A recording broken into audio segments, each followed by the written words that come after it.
Hey guys, welcome back. Tonight we walk together into the quiet heart of Kyoto.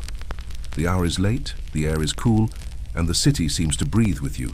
Slow, patient, steady. You arrive at Gion just as the lanterns awaken. They sway softly in the evening breeze, glowing like embers caught in silk. One by one they stretch a path before you. They do not blaze like streetlights. No, they whisper. Their light is muted, almost shy, cloaked in paper that has carried 100 seasons of smoke. The street beneath you is narrow, paved with stones that glisten from a passing rain. Each step you take settles into the earth with the hush of centuries. The walls rise close on either side, dark wood polished by weather, age, and the invisible touch of countless hands. Every doorway looks the same. Every window is shuttered, as if the houses themselves are asleep, dreaming of nights long past. Historians write of Gion with certainty. This is the quarter of geisha and tea houses, a place of refinement, performance, and ritual. But they also note how little was ever recorded in ink. So much was oral, lived, passed hand to hand like a folded fan. The documents remain sparse, the memories thick as incense, and in that silence fringe tales grow. Some say each lantern is more than light. It is a sentry.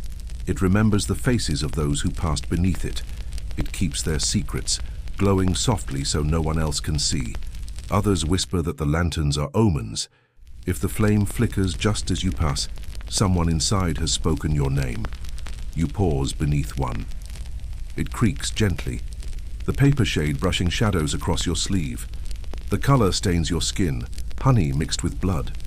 The night air tastes faintly of smoke and flowers, incense rising from an altar hidden within, and the delicate perfume of night-blooming jasmine from some unseen garden. It is a scent that does not declare itself, but lingers like an unfinished sentence. Ahead, you hear laughter, brief, fragile, restrained. It surfaces for only a moment before dissolving into the quiet again, like a pebble vanishing beneath the ripples of a deep pool. That sound, was it real? Or did the night allow you just enough to imagine? The lanterns pull you forward. They are not uniform. Some hang low, some high. A few are newly painted, the red still sharp as lacquer. Others are faded, weathered to the color of old wine. They carry crests, circles, petals, strokes of calligraphy, yet none explain themselves. To understand them, you must already know. You feel the weight of unspoken rules. Here, nothing is shouted. Here, silence has texture. The lanterns tell you, to walk further is to agree, to step softly, to notice more than you speak, to accept that every detail is both invitation and test. Historians still argue whether Ochaya were places of leisure, of politics, or of both. Some insist they were simply extensions of the tea ceremony, elevated into art by the presence of geisha. Others believe they were stages where alliances were woven, where power shifted hands not with swords, but with subtle smiles. Both are true, perhaps. Both can be whispered beneath these lamps. You continue walking. The street bends slightly and the lanterns seem to bend with it, their glow forming a river of fireflies suspended in air. The sound of the shamisen drifts faintly from behind a wall. Just 3 notes plucked carefully, then silence again. The music is not for you, not yet, but its echo stirs something, like hearing the memory of a song you cannot place. You notice your breath has slowed, your footsteps too. The lanterns are teaching you their pace. This is no hurried road. This is the slow unraveling of secrecy. And so you walk, guided by scarlet lights that sway gently against the dark, into a quarter that does not welcome but waits. The night in Gion is not loud. It does not need to be. Every shadow is thick with possibility. Every lantern is a gate to a story only the chosen may enter. And tonight the lanterns have chosen you. The lanterns of Gion lead you deeper, until the street narrows further still.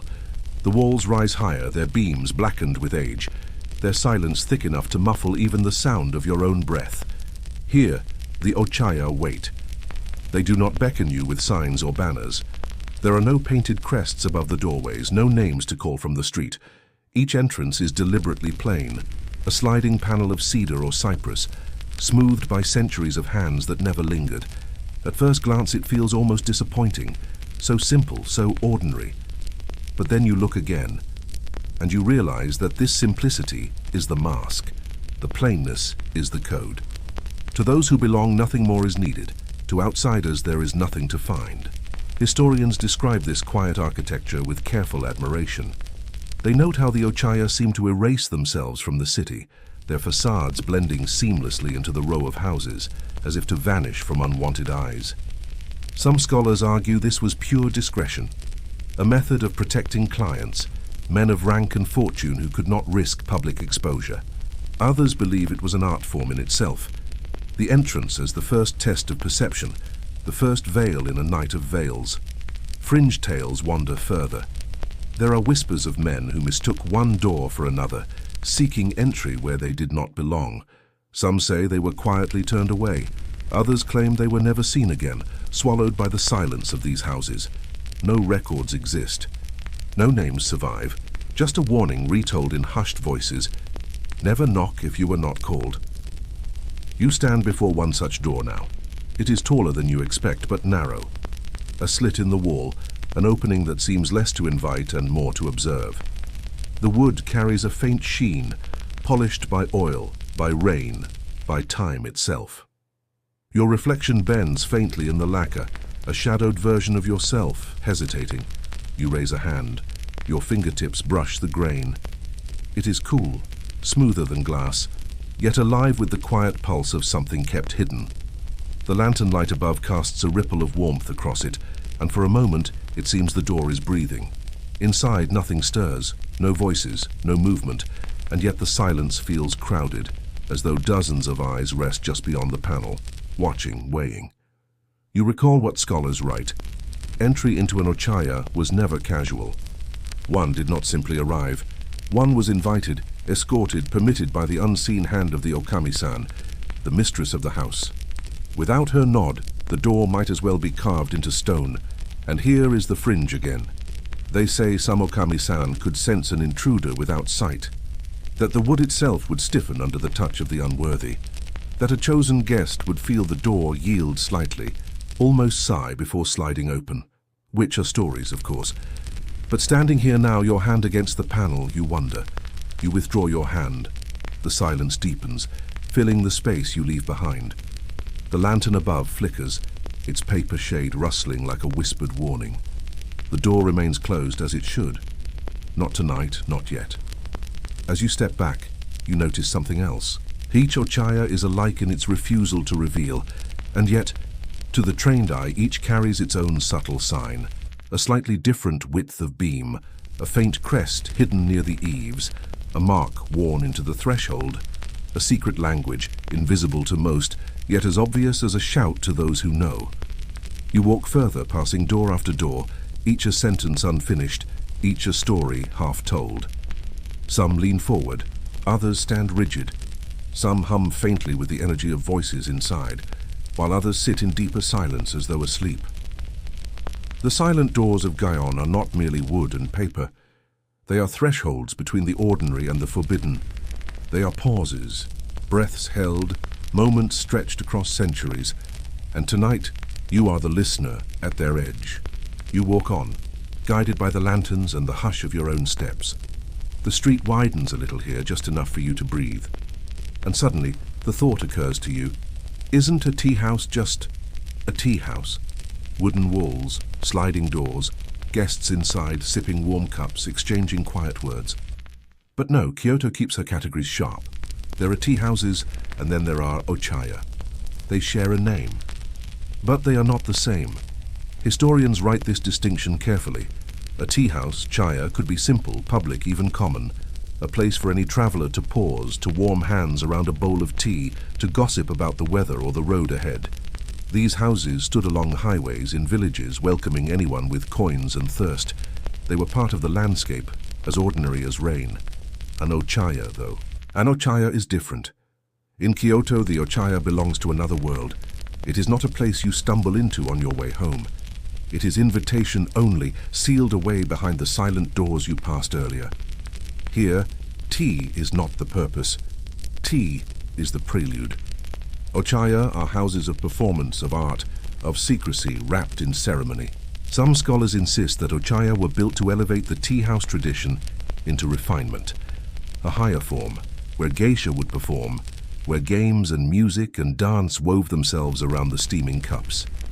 Others argue that the tea itself became irrelevant, that Ochaya were never about the drink but about the company, the client, the courtesies, the whispered bargains disguised as poetry. The fringe tales disagree further. They whisper that Ochaya existed long before any official recognition, that they were always houses of discretion, born not from tea, but from necessity. Where could a merchant meet a lord? Where could a politician speak without record? Where could power pass silently from one hand to another? Not in the palace, not in the street, but in a place that pretended to be as ordinary as tea. You pause before a building that looks, to unknowing eyes, exactly like any other chaya. The lantern glows, the doors slide, the wood smells faintly of smoke and tatami. But the rhythm is different here. The hush is heavier, the silence more deliberate, and you understand without being told that the Ochaya is a mask layered over a mask. Inside an Ochaya, the tea is poured, yes, but more importantly, the stage is set. A shamisen lies waiting in its case. A tray of sake cups gleams like tiny mirrors. A corner of the room is cleared, as if anticipating a dance that may or may not happen. Every detail is a preparation, and every preparation is a signal. You recall a scholar's remark, an Ochaya is not a place you go. It is a place you are taken, and that is the difference. A chaya belongs to the traveler, an Ochaya belongs to the chosen. You imagine stepping into a regular tea house, the clink of cups, the chatter of voices, the comfort of the everyday. Then you imagine stepping into an Ochaya, the hush, the pause, the sense that every glance, every word, every gesture has been rehearsed for centuries. One is nourishment, the other is theatre. One ends when the tea is finished. The other begins only when the tea is forgotten. Fringe stories tell of men who thought they were entering an ordinary chaya, only to find themselves before a geisha with painted lips, a shamisen humming at her touch. They claim these men left transformed, not richer, not poorer, but unsettled, as if they had glimpsed something that was not meant for them. Some never returned. Some spent the rest of their lives searching for the door they had once crossed, never to find it again. You walk on, and the distinction sharpens in your mind. Not all tea houses are Ochaya, not all doors open into secrecy, but here in Gion, every door might.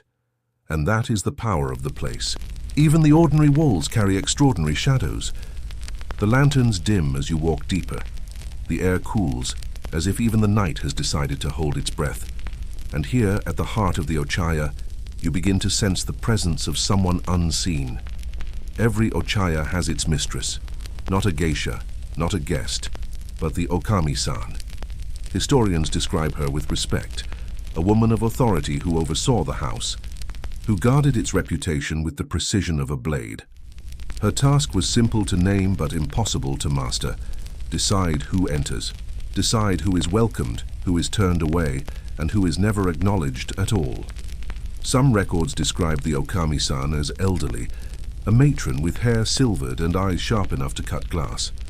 Others speak of younger women who inherited the role, trained from birth in the subtle mathematics of discretion. But always, the okami-san was the spine of the house. Without her, the Ochaya collapsed into mere wood and paper. You imagine her now, seated behind a sliding screen. She does not rise to greet. She does not reveal her face.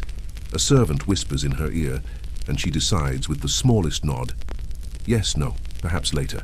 And with that single movement, the fate of an evening is sealed. Scholars debate the true scope of her power. Some argue she was simply a manager, keeping order, handling accounts, ensuring the tea was hot and the rooms were swept. Others insist she was more a gatekeeper to influence, a silent broker of relationships. Who entered the Ochaya could alter the balance of business in Kyoto. Who was excluded might never recover from the insult. Fringe tales drift into darker waters. They claim some okami-san could read a man's fortune in the sound of his steps on the threshold, that she could taste deceit the way others taste sake. One story whispers of a samurai who lied about his name. The okami-san heard his footfall, recognized the rhythm of falsehood, and ordered the door never to open for him again. He returned for years, knocking, pleading, but the Ochaya remained closed. When he died, villagers said his spirit still haunted the street, forever pressing against doors that refused him. You pause at an unmarked entrance. You cannot see her, but you feel her gaze. It passes through wood, through paper, through the fragile armor of your silence. She measures you, not by rank or wealth, but by something smaller. The set of your shoulders, the calm of your breath, the honesty of your hesitation. A thought settles in your mind. The okami-san is not mistress of the Ochaya. She is the Ochaya. Her judgment is the threshold. Her silence is the price. Inside, she does not laugh loudly. She does not play shamisen, she does not dance. And yet everything that happens, every song, every toast, every secret whispered into candlelight, exists because she allowed it. Historians still puzzle over her invisibility. There are few portraits, fewer names. The geisha are remembered, immortalized in prints, in poems, in stories, but the okami-san remains a shadow, a presence recorded more in rules than in flesh. Perhaps that was her power. The less you saw her, the more she defined the night. The lantern above flickers again. You sense the unseen nod, and you understand if you are to step further. It is because the mistress of shadows has opened her hand. They do not arrive early. Power never hurries. It lets the hour ripen, lets the sake warm in its own patience, then steps into the night as if the lanterns have been waiting only for it. The first guest comes on quiet sandals. His cloak is plain, but the cloth remembers wealth. He pauses beneath the eaves, shakes a few drops of invisible rain from the sleeve. A gesture so practiced it feels like a signature. A servant slides the panel just enough to admit his shadow. He bows without lowering his eyes. From the street he vanishes, absorbed by the Ochaya like ink into paper. The second guest walks differently. He carries his shoulders like a wall. At his hip, no sword. Not here. But the absence thunders more than steel. He also disappears into cedar and hush. Then a third, lighter steps, a scent of persimmon peel, fingers stained faintly with pigment. An artist, perhaps. A poet. He turns once to look back at the lanterns, as if asking them to remember he was here. The door sighs. He is gone. Historians, when pressed, admit that Ochaya entertained strata of influence rarely found in one room. Politicians easing edges with laughter, merchants with ledgers hidden in their sleeves, samurai who left their blades behind but carried pride like another weapon, artists invited to gild the evening with a verse or a sketch. Kyoto's order did not dissolve inside these walls. It rearranged itself like cups on a tray, like notes in a new scale. Debate hangs around the guest lists like perfumed smoke. Some scholars insist Ochaya were courtyards of soft power. A second senate convened under paper lamps, where decisions were not declared but agreed upon with a shared silence. Others argue the influence was overstated by later fascination, that most nights were simply performances, clients indulging artistry after long days of stricter masks. Both views survive. Both find listeners. Fringe tales pour themselves more boldly. They whisper of a daimyo who petitioned for a bridge, not by knocking at government doors, but by placing a poem in the hands of a geisha whose song could melt the frost of a stubborn official. They tell of a merchant who purchased safety for his ships with a single toast that never once used the word protection. Of a judge who learned the truth of a case, not from testimony in daylight court, but from a quiet confession after midnight, when the shamisen shivered the spine of memory loose. You imagine the room as it fills. Tatami brushed smooth, low tables aligned with the precision of a brushstroke. Cushions placed where the space expects certain names to kneel. No chairs scrape, nothing ever scrapes. Bodies learn the choreography of ground-level grace. An old clock clicks softly behind a screen, refusing to reach the next minute until the door has closed. The okami-san's presence is a gravity. Guests become smaller or larger by how close they pass to it. A nod sets the table. A longer glance unsets a man's certainty. No ledger records these movements, but the night tallies them just the same. Their tray arrives as if floating. Porcelain cups, thin as the idea of a promise and wait for warmth. The sake pours not in a stream, but in a silk ribbon, unspooling from the lip of the flask without a sound. Hands pass the cups leftward, one to another, like discreet messages. No one drinks first, no one speaks the obvious. Inside this circle, desire is allowed to be indirect. Somewhere behind a screen, the shamisen coughs, a polite clearing of the strings, and then a melody finds the room. Not loud, not insistent. A staircase of plucked notes that rises only to fold back on itself, like a thought reconsidering its own wisdom. Geisha will arrive later, when the surface has calmed enough to reflect their faces clearly. For now, the guests practice the art of arrival. Eyes modest, shoulders unthreatening, silence that means I have come to listen first. Historians catalogue etiquette here the way naturalists catalogue rare birds. They note the angle of the bow, the order of greetings, the exact stretch of a sleeve when one hand hovers above a cup. To outsiders, this theatre appears delicate to the point of fragility.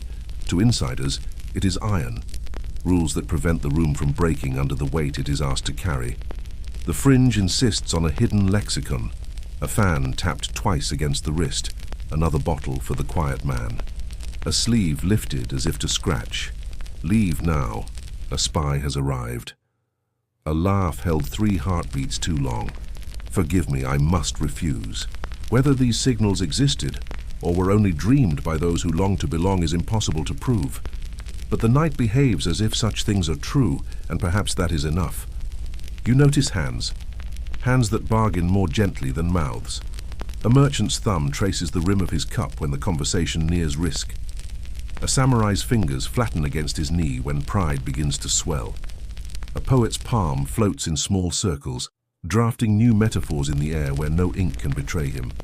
The okami-san watches all of this through a slit of lacquered wood, counting, weighing, occasionally removing a piece from the board with a smile that asks for nothing. The room's temperature obeys the guests. When a decision approaches, the air thins and cools. When laughter returns, it warms again, soft exhale restored to the lungs of the Ochaya. On the wall, shadow koi swim in the light of the lamp, their paper bodies turning as if currents pass through rice screens. One fish pauses, nose pointed toward the merchant's sleeve, then glides away with a secret it will never share. Mainstream accounts sometimes reduce such evenings to ledgers. How many bottles, how many songs, which patron paid for which hour. But ledgers cannot capture the moment a man chooses a gentler word than the one he had polished all day, or the moment another allows his anger to dissolve into the steam rising from tea. History asks for dates. Ochaya insist on atmospheres, a story from the margins. There was once a guest who believed influence announced itself, that he could enter louder than the lanterns, that his voice could replace the shamisen. He spoke, he demanded, he named the price of his own presence. The okami-san listened to the end of his sentence, tilted her head the slightest degree, and the evening became suddenly very short. When he stepped back onto the street, the lantern outside did not move. Later, he would wonder if it had ever been lit. Another, a minor official, nervous as a moth, came seeking help for a matter that could not be written. He kept his eyes on the tatami. His hands shook in ways he could not hide. A geisha sang a song so calm, it became his breath for him. By the last note, his petition had already found a home in someone else's pocket. No names were spoken, no favors promised. Days later, the problem resolved itself, as if the river had decided to flow a little differently. You sit at the edge of this room, a guest of no rank, an observer allowed to exist in the corner where shadows are soft. The sake warms your throat. The music aligns your heartbeat with the pace of the night. The conversation never rises above a murmur, but whole worlds tilt inside that murmur. Guests of influence, yes, but influence itself has learned manners here. It removes its shoes, bows to the floor, and speaks in a voice gentle enough not to bruise the paper walls. When the door slides again, a last figure enters, older, slower, wearing the dusk like a cloak. No one stares.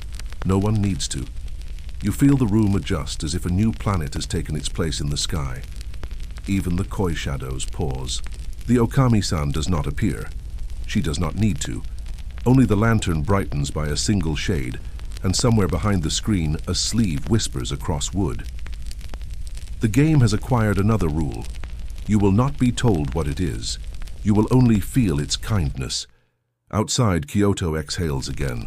The alley keeps its promise of secrecy, and the night grows taller, ready to carry what these men cannot admit to daylight. The air inside shifts again. The guests are seated, their cups filled, their sleeves arranged like patient banners. But the night does not move forward until the art arrives. The sliding door whispers open, and there she is. A geisha, dressed in silk, that sighs when she moves. Her kimono glimmers in crimson and indigo, each fold painted with scenes of waves and cranes. The obi at her back gleams like the memory of sunlight on water. She bows low and the room exhales with her. Historians describe this entrance as formality, an act rehearsed so many times it becomes muscle memory. But they also admit the truth. Every movement is performance, and performance is power. Here, entertainment is not an ornament. It is the axis around which the room turns. She kneels with ease. Her sleeves slide like liquid across the tatami. She pours sake not with her hands but with her presence. The flask tilts, the cup fills, the guest smiles. No words are needed. The exchange is already complete. The shamisen is lifted. 3 strings stretched across lacquered wood, waiting to be plucked into meaning. The first note falls like rain onto still water. It ripples. It finds silence and teaches it how to sing. The second note follows, then the third. A melody so fragile it could vanish if anyone dared to breathe too loudly. Some scholars insist that the geisha were not entertainers, but artists, professionals whose discipline rivaled any musician or poet. Others argue they were both art and host, song and smile. Their performance inseparable from the role of companion. The truth is tangled, as all truths are. Fringe stories tell of geisha who could change the course of an evening with a single song. One melody could soften the wrath of a samurai, another could coax a confession from a merchant too careful by day.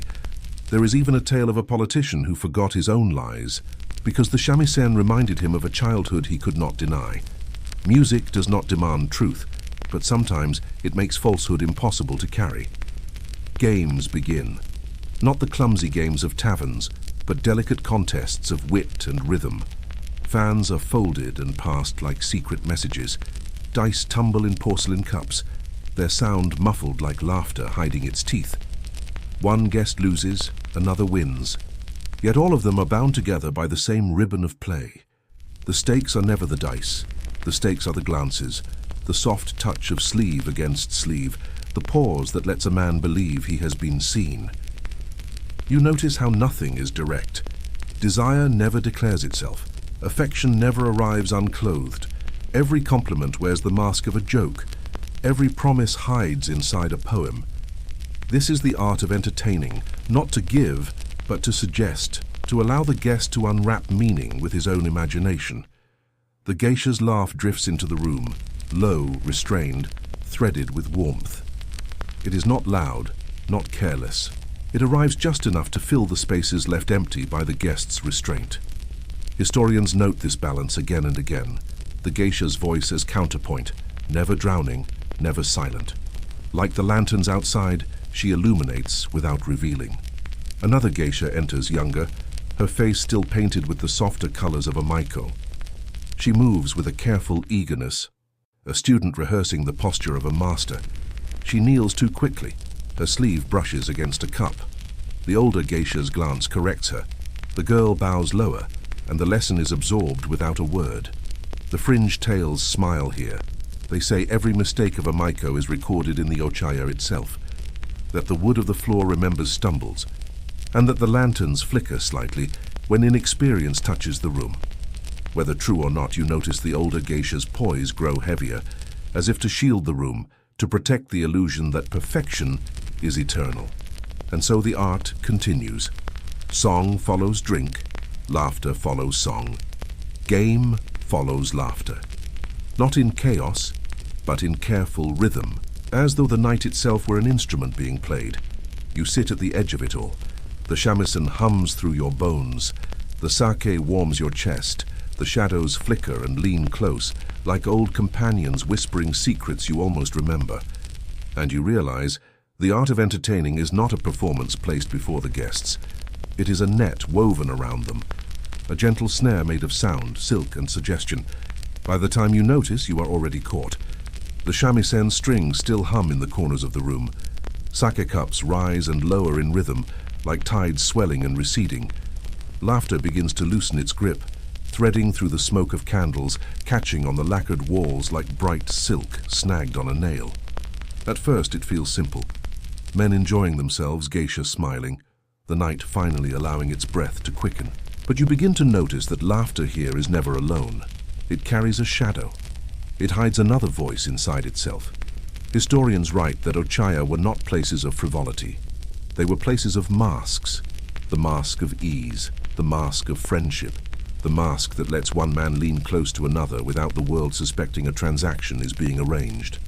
To laugh was to conceal. To joke was to negotiate. Behind every jest a question, behind every smile an angle. A merchant tells a story of a clumsy apprentice.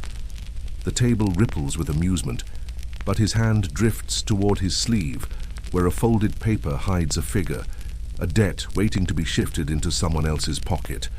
The laughter is cover. The true conversation is silent. A samurai recalls an absurd duel, his gestures wide, his voice thick with mirth. The geisha laugh with him, their sleeves fluttering like fans in a summer wind. Yet, when his story reaches its peak, his eyes find another across the table, the official he has come to sway. The duel is not the point, the glance is the blade. Scholars argue over this duality. Some insist the entertainment itself was the essence, that geisha were guardians of delight, offering a reprieve from the burdens of daylight.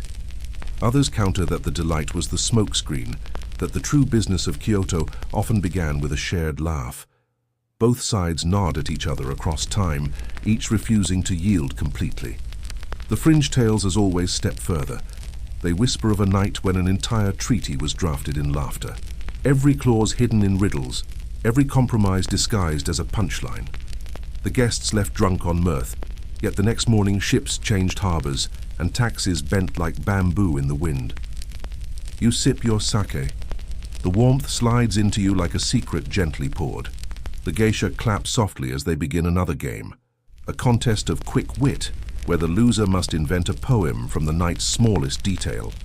A guest loses deliberately, accepting the penalty, his poem silly, endearing. The room laughs, but you see the way his rival bows to him afterward, acknowledging a debt has been forgiven in public disguise. The laughter continues. A geisha covers her mouth, her eyes shining like lanterns half-dimmed.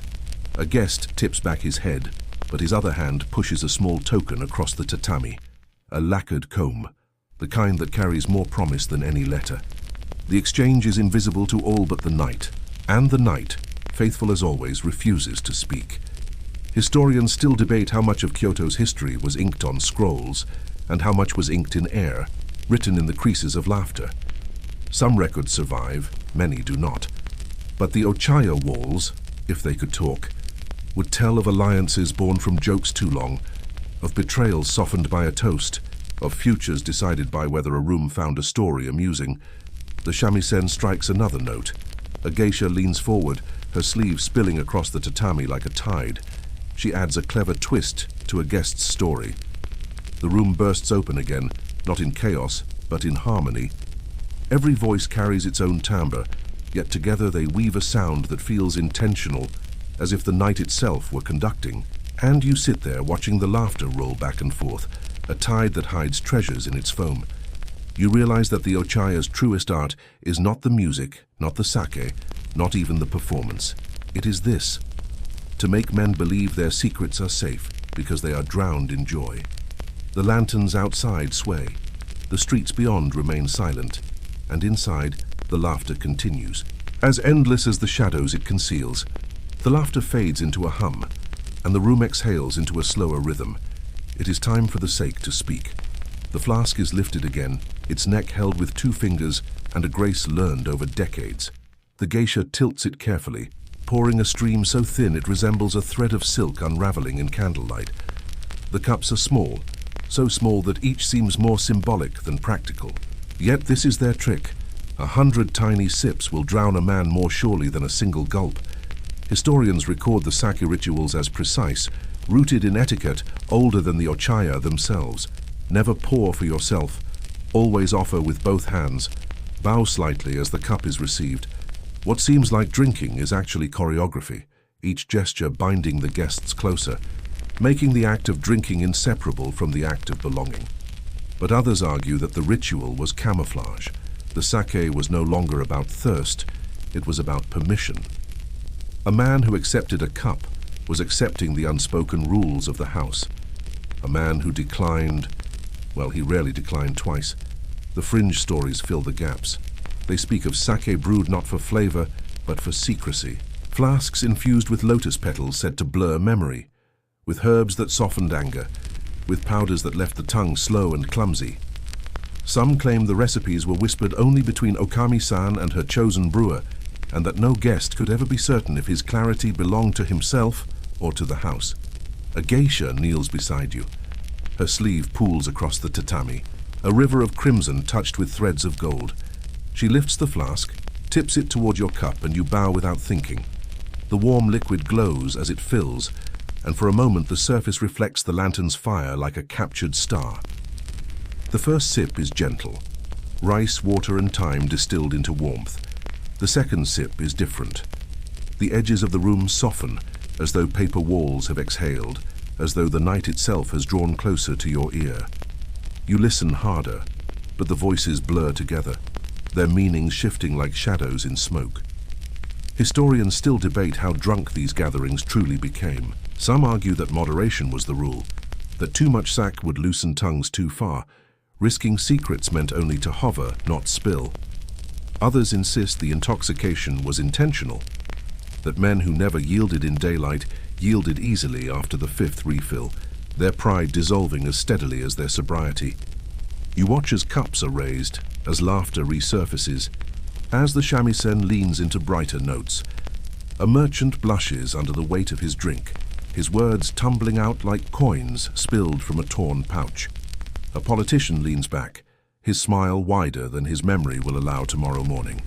A samurai, stern even in haze, finally lets a story slip about a battle he never won, and the room accepts his loss as if it were a victory.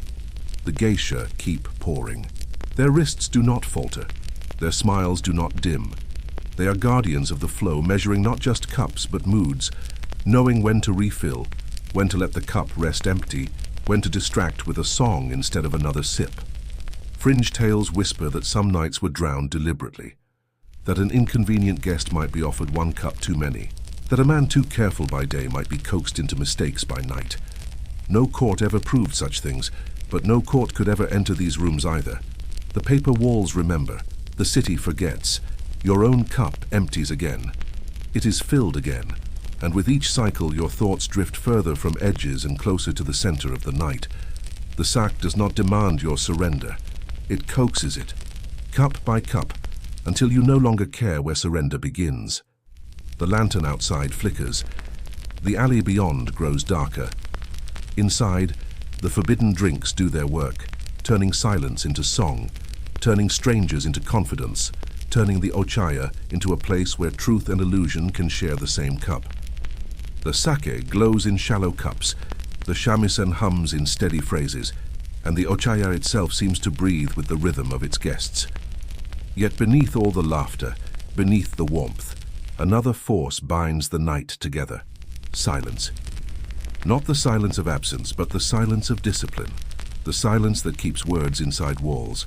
That allows secrets to live and die without ever stepping into daylight. Historians are clear on this point. What happened inside an Ochaya stayed inside an Ochaya.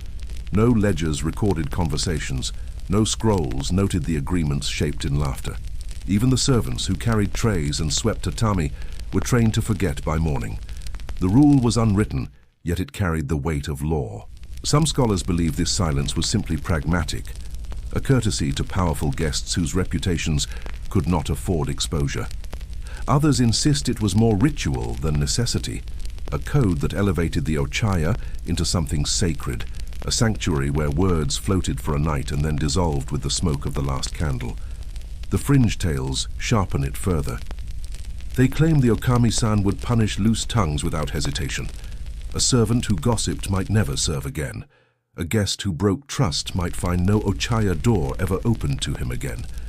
There are even whispers of a lantern extinguished deliberately, marking the exile of a man whose silence failed. Whether myth or truth, the message is the same. Speech could buy you entrance, but only silence could buy you return. You sit among the guests, aware of this invisible law pressing down upon the tatami. Voices are soft, but not because they fear eavesdropping. They are soft because they trust the walls, because they know the night itself has agreed to keep their words. A politician leans forward, his laugh covering the slip of a secret name.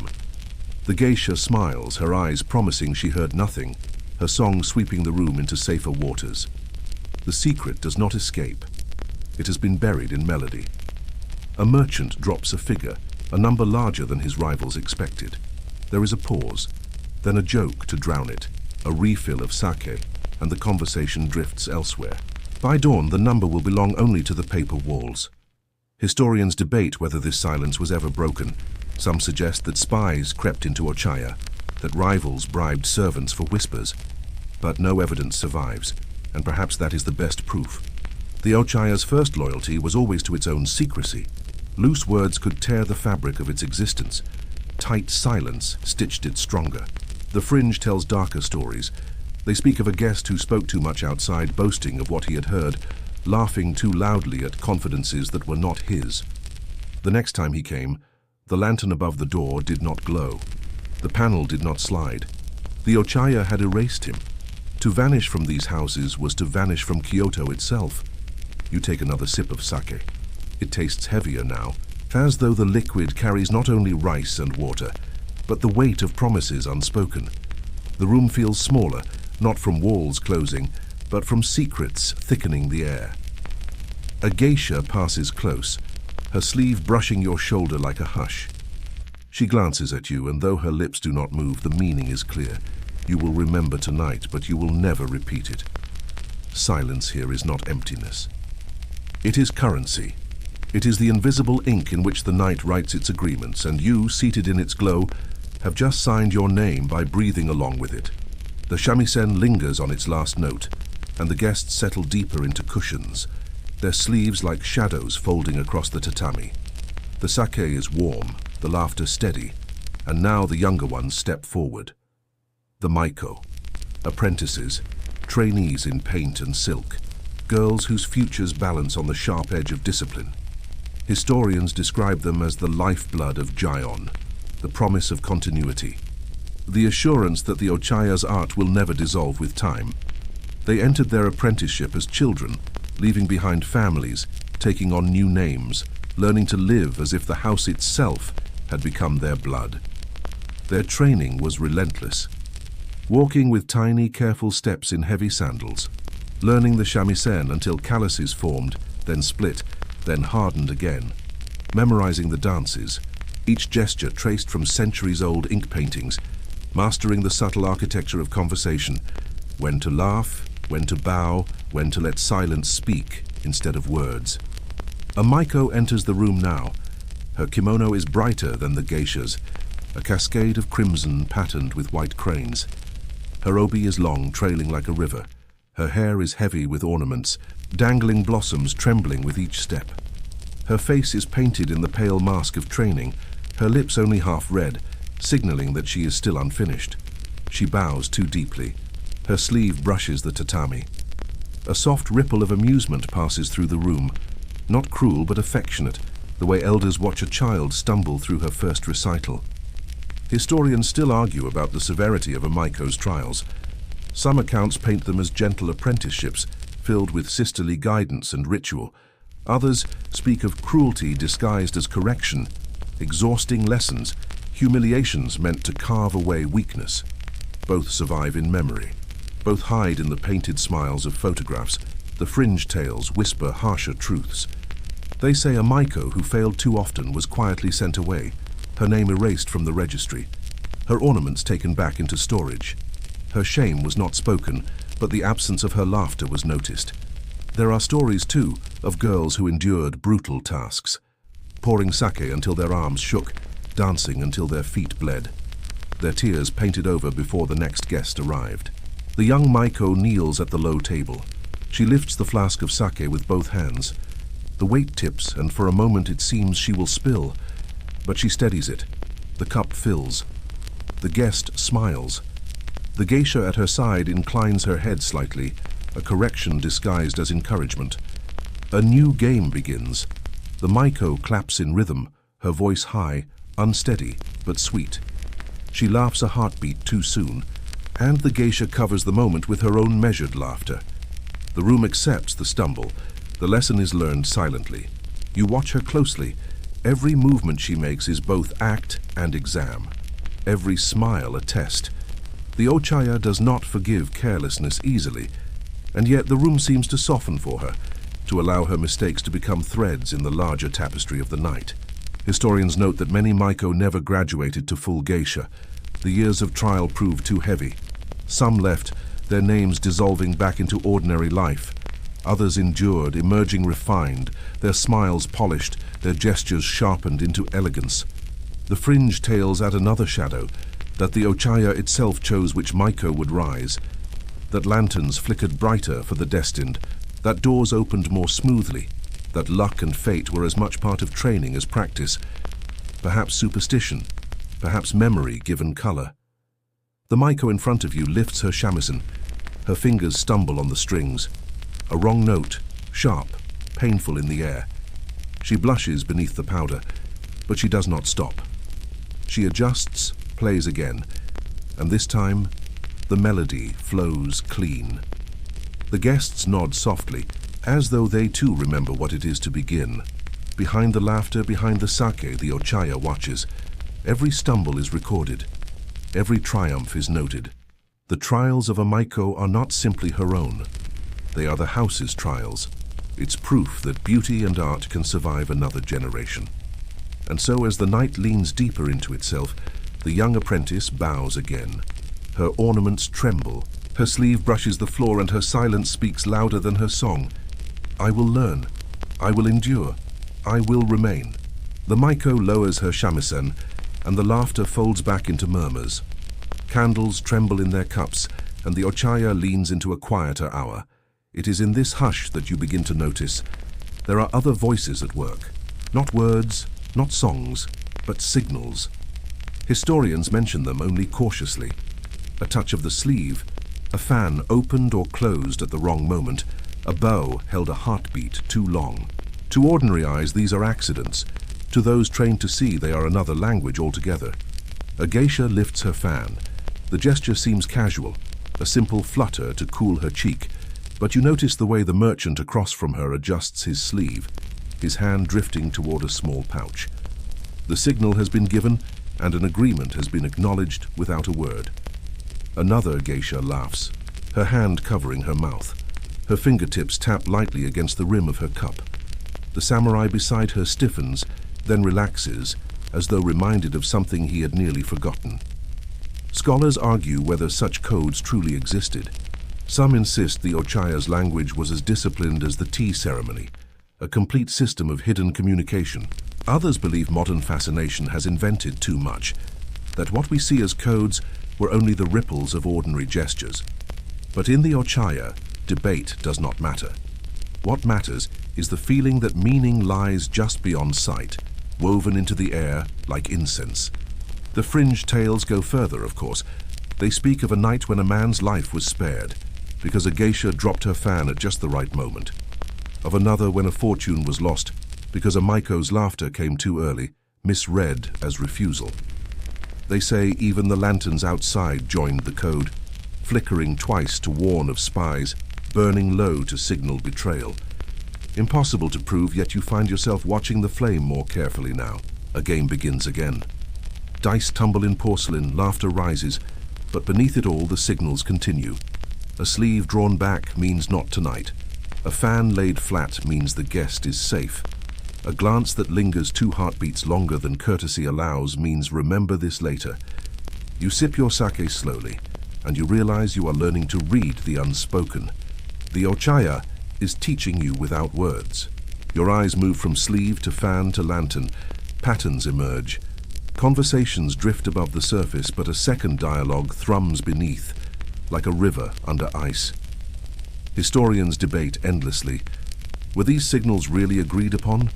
Or are they only the inventions of guests desperate to feel included in a mystery? Perhaps both are true.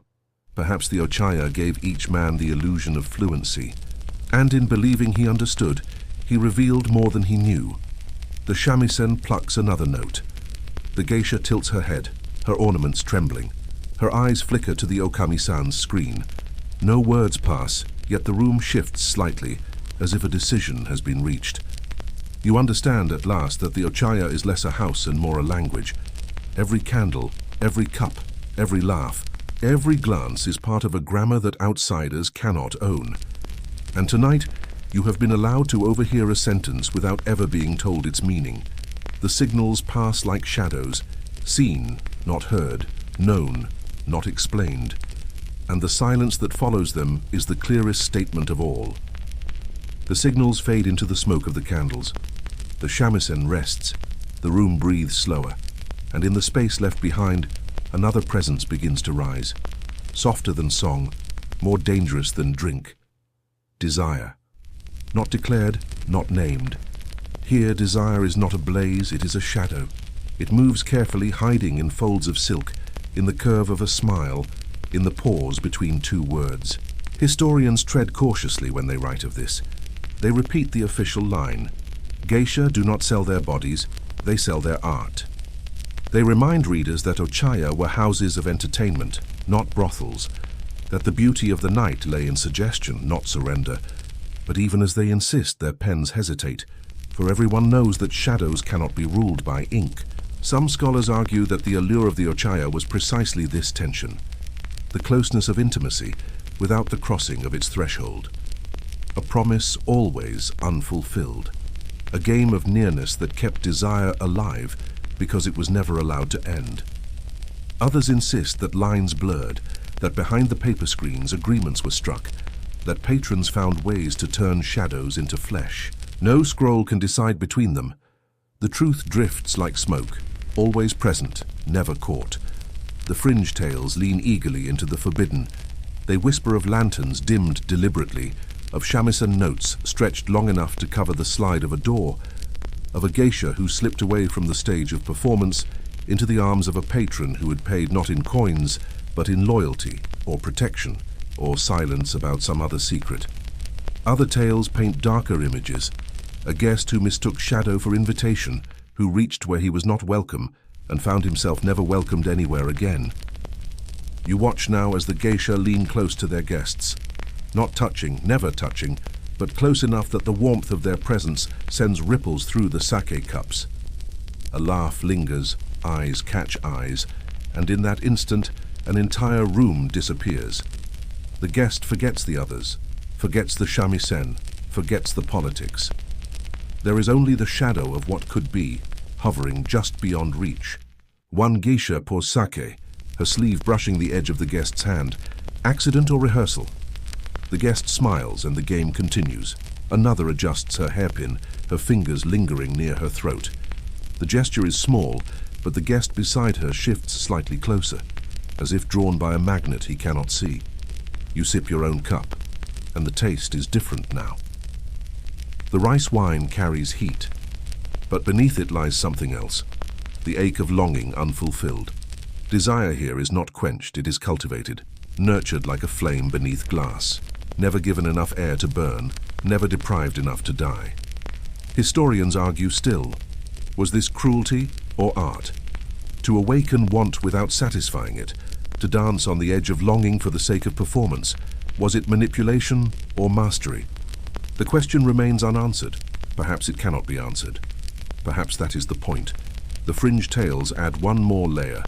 They say the Ochaya itself fed on this tension, that its beams and tatami absorbed the restless energy of unfulfilled nights. That is why the houses feel alive even when empty. They carry centuries of breath held just before a kiss. The candles burn lower. Shadows lengthen.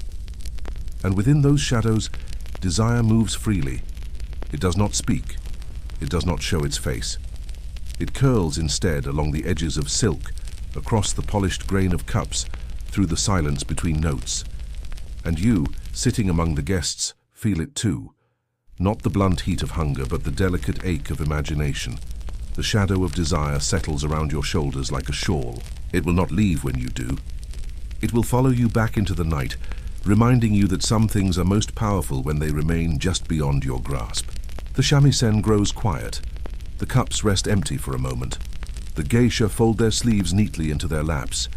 And in the hush that follows, you feel the weight of history pressing closer, heavier than silk, darker than desire. Wars have always found Kyoto.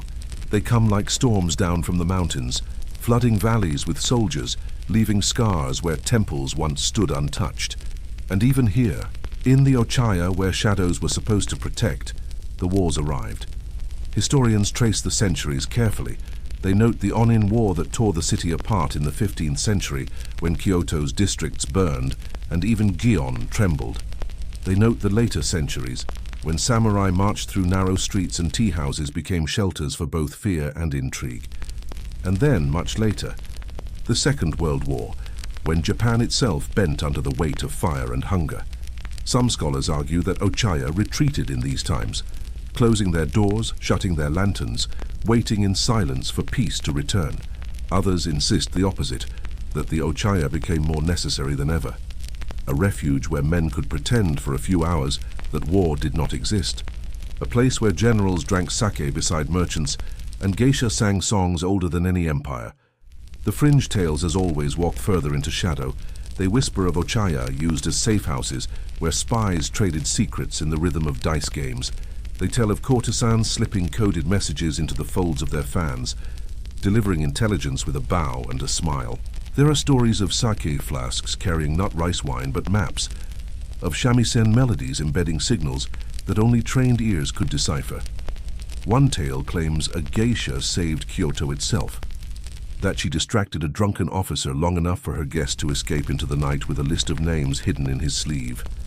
Another whispers that an Ochaya was burned deliberately, not because of bombs or firestorms, but because it had harbored too many secrets. The ashes were swept quietly away and no record remains. You look around the room. It is easy to forget the outside world here. The paper walls close gently. The lantern light softens every line. The sake blurs sharp edges. But you remember now that beyond these doors, armies marched. Men died. And yet inside, laughter still rose, songs still flowed, desire still hovered in shadows. Historians argue whether this was denial or resilience. Was the Ochaya an escape, a refusal to face the truth of war? Or was it resistance, a quiet insistence that beauty and ritual could survive even in flames? No answer satisfies. Perhaps both are true. Perhaps both had to be true. The shamisen begins again, a melody slower, older, a tune that feels like smoke curling from burned wood. The geisha's voice follows, low, aching, a song of partings and returns that never come. The guests listen in silence. For once, no one laughs. The war has entered the room, not in uniforms or weapons, but in memory, in the heaviness of notes that cannot pretend to be innocent anymore. You sip your sake. It tastes of ash tonight. The warmth is there, but behind it lies a bitterness you cannot name. Perhaps it is grief. Perhaps it is only the knowledge that even shadows cannot keep the world away forever. The lantern outside flickers. For an instant you imagine soldiers passing down the alley, their boots heavy on the stones, their eyes blind to the secrets behind the silent doors. The Ochaya waits. It does not defy, it does not surrender, it endures. And perhaps that is the truest story, that even in war, Kyoto's hidden houses did what they always had. They held silence. They carried secrets. They allowed men to forget or to remember depending on what the night required. Morning always comes for every night, and modernity always comes for every ritual. Kyoto did not choose the pace chose Kyoto. Trains arrived. Neon learned how to pronounce the dark. Glass began to argue with wood. And the Ochaya, those hidden houses of whisper and silk, felt the century tilt beneath their tatami. Historians map the decline with careful dates. They point to laws, to taxes, to reforms dressed as hygiene and progress. They note the rearranging of neighborhoods, the slow dissolving of old guilds, the shrinking number of apprentices willing to give their entire youth to a house that asks everything and explains nothing. After the wars came poverty. After poverty came hurry. A city that used to keep time by lantern and shamisen now learned the schedule of clocks and cash registers. Some scholars insist the fall was inevitable. Television taught people how to pretend intimacy at home. Bars multiplied, louder, cheaper, with laughter that needed no training and no silence. The Ochaya's etiquette, once a shield, began to feel like a cost. Why pay for quiet when the world sold noise so easily? Others resist this narrative of doom. They argue the Ochaya did not die. They refined. They became rarer, stricter, tighter in their circles. What was once a wide river narrowed into channels only a few boats could navigate. Scarcity became the new elegance. If you knew, you still knew. If you did not, no sign would ever teach you. Fringe tales, as always, slip through gaps no ledger can catch. They whisper of houses that vanished overnight. Lanterns taken down before dawn, tatami lifted like skin, calligraphy carefully peeled from fusuma and wrapped like relics. No one saw the move. By evening, the address was only a memory. They speak also of Ochaya, that pretended to close but never did. Doors that opened only on certain nights, for certain names after a certain phrase was spoken to a woman who sold persimmons 2 streets away. If you need to ask, the door will always be a wall. You walk again through Gion with the century on your shoulder. The alleys remember, but they do not repeat themselves. A convenience store hums in fluorescent certainty. Tourists drift in bright jackets, like autumn leaves blown out of season. Cameras blink where lanterns used to breathe. Still, if you stop and breathe just once with the old rhythm, the present becomes thinner than paper. Behind a blank panel, the night you've been following all this time waits with patient hands. The okami-san also changed, or rather, the world changed around her and left her role more audible. Historians recorded fewer names, not more. A photograph would sometimes appear in a magazine, a woman in impeccable kimono, poised at the cusp of a doorway, eyes polite enough to reveal nothing. Interviews said little. Nothing of substance was ever published, which is another way of saying that the house survived. Scholars debate the economy of survival. Some claim the Ochaya embraced patrons as institutions, companies instead of individuals, contracts instead of toasts. Others insist that the old currency, face, loyalty, silence, never devalued here. That these houses stayed solvent by refusing to sell what could not be bought. A guest list can be bought, access cannot. You do not pay an Ochaya to enter. You become the kind of person an Ochaya opens for. The geisha changed as well. Fewer Maiko walked the long corridor from girlhood to art. Training compressed, costs climbed. Makeup thickened for festivals, thinned for evenings where a camera might be half the guest. Some lamented the performance of performance, the way tourists learned to desire a postcard more than a poem. Others watched carefully and saw something else. The core remained. A bow could still correct a room. A song could still turn pride into confession. The art did not cheapen. The audience shifted. Fringe stories keep the pulse steady. They tell of a geisha who retired and then returned, not for money but for a single promise she had made to the house. Of a Maiko who refused fame on television to serve 3 regulars she would never name. Of a night when electricity failed across an entire ward and an Ochaya practiced in centuries of candlelight continued without noticing. You pass a doorway now and see the modern world nod to the old. A discreet buzzer replaces the soft knock. Shoes are left in a rack that hides its own luxury. Inside you glimpse the edge of a room where nothing shiny has ever been allowed to shine. A geisha laughs.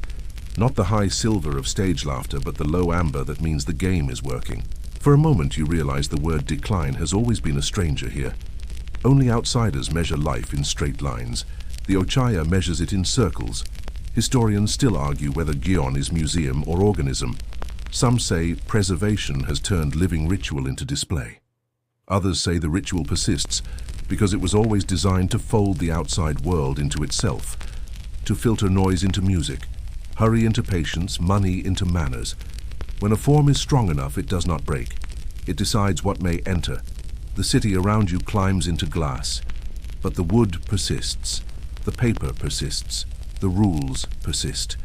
Not all houses survived. Not all arts kept their breath.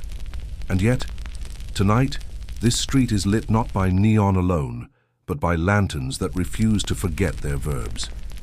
Another fringe tale, tender and small. A child once asked her grandmother, "What is an Ochaya?"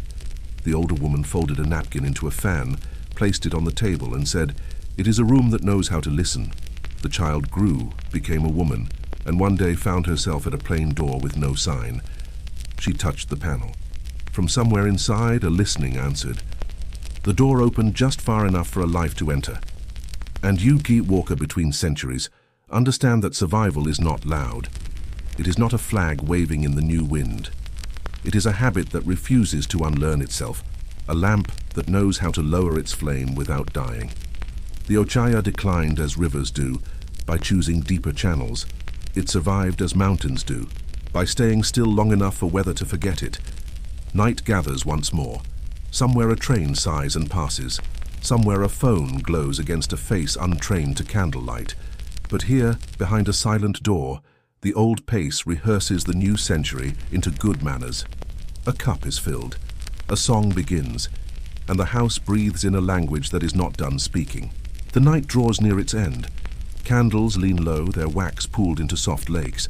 Lanterns outside sway gently, their light more memory than fire. And you realize, you have walked through centuries in a single evening. The Ochaya are not simply houses. They are vessels. They carry silence the way a river carries moonlight. Quietly, insistently, never spilling though the banks change shape. Historians even now try to define what these hidden houses truly were. Were they theaters of art? Were they courts of influence? Were they sanctuaries for desire carefully disguised? Every answer fits, and every answer fails. The Ochaya remain themselves, shadows that do not yield to light, stories that cannot be entirely written. Some scholars insist the geisha alone are the heart. Their music, their dance, their laughter turning ordinary rooms into worlds apart. Others argue it was the okami-san, the unseen mistress whose decisions stitched every night into continuity. A few claim it was neither, that the Ochaya were alive long before geisha or mistresses, that the houses themselves learned to breathe from centuries of secrets pressed into their paper walls. The fringe tales always find their way back. They say a lantern still burns for every guest who ever entered, though you cannot see its flame. They say the streets of Gion are haunted not by ghosts, but by unfinished promises, echoing softly in the spaces between footfalls. They whisper that if you pause long enough beneath the right eave, you will hear a geisha laugh. Not memory, not imagination, but the house reminding you it is still awake. Tonight you feel that echo. The sake still lingers on your tongue. The shamisen final notes still hum inside your ribs. The laughter, the signals, the shadows of desire all weave together, becoming less like events and more like atmosphere. You carry it now, a presence that walks with you, even as you prepare to leave. The door slides open. The air of Kyoto greets you, cooler, clearer, touched with the scent of river reeds and smoke. The lantern outside flutters in the early wind. You bow, not to anyone in sight, but to the silence itself. And the silence, faithful to its rules, bows back by saying nothing at all. You step into the alley. Stones glisten under a faint moon. Somewhere far away, a temple bell marks the hour. But here, in this narrow street, time is slower, thicker, content to stretch itself like silk pulled endlessly by invisible hands. The Ochaya remain behind you. Their doors close, their shadows return to waiting, but their presence does not fade. You feel it in your own steps, measured, softened, as if the house itself has taught you how to move. And so you walk. Through Kyoto's sleeping streets, through history's folded veils, through echoes that do not demand belief, but offer it freely if you are willing to listen. The hidden houses are never gone. They remain in lantern light, in laughter disguised as secrecy, in silence that binds more tightly than any spoken word. And as you drift away, their echo settles gently into you. A rhythm, a breath, a whisper. Remember, but never repeat. And now, dear listener, we let the lanterns fade. The alley behind us grows quiet, its stones cool beneath the night. The houses close their doors, and the Ochaya return to their silence, content to wait for the next evening, the next guest, the next whisper carried by candlelight. Breathe slowly. Inhale the soft incense that still clings to your sleeves. Exhale the laughter that has already dissolved into memory. Your body is lighter now, carried not by footsteps, but by calm. The streets of Kyoto stretch gently into stillness. Every lantern has dimmed, every shadow has softened. The city itself is ready to sleep. You are ready too. Close your eyes. Let the shamasen's fading echo guide your breath. One note for the inhale, one note for the exhale. The silence that follows is not emptiness. It is safety. It is the embrace of a house that knows how to listen. And so you drift, not into the alleys of Gion, but into your own dreams. A hidden house waits there, its lantern glowing softly. You step inside. The door closes, the night holds you. Sweet dreams.